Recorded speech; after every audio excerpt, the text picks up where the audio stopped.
Moses came down from the mountain and wrote the first 10 and the continuing commandments on a small scroll, and then shook blood-soaked hyssop branches on the scroll, on the stone altar, and on the congregation. He said, "This is the blood covenant between you and Yehovah." The people understood the blood covenant. Whoever breaks the covenant incurs the death penalty.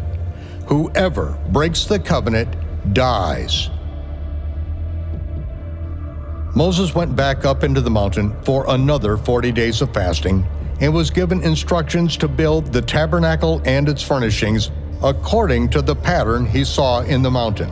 In the holy place, the 7-branch lampstand, the altar of incense, and the table of showbread. In front of the tabernacle, the brazen altar of sacrifice and the brazen laver. And in the Holy of Holies, the Ark of the Covenant, representing the throne of Almighty God.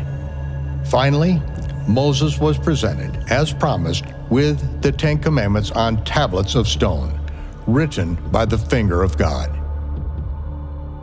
When Moses descended the mountain, he came face to face with the golden calf, Apis, the bovine god of the Egyptians.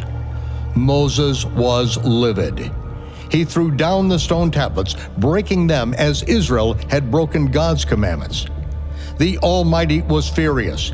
He warned, "Stand back, Moses. I'm going to kill them all and start over with you and your family." They have broken the blood covenant. They have broken the very first commandment I shouted from the mountain. "I am Yehovah your God. You shall put no other gods in my face."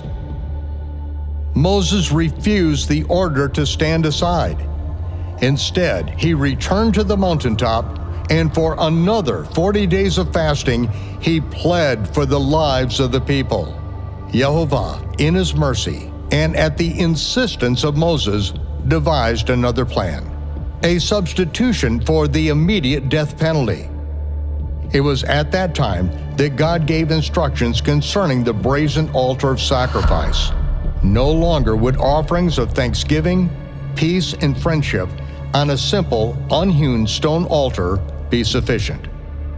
From that point on, the people were required to sacrifice bulls and goats and lambs and rams, year after year, century after century, millennia after millennium, until their death penalty was paid in full.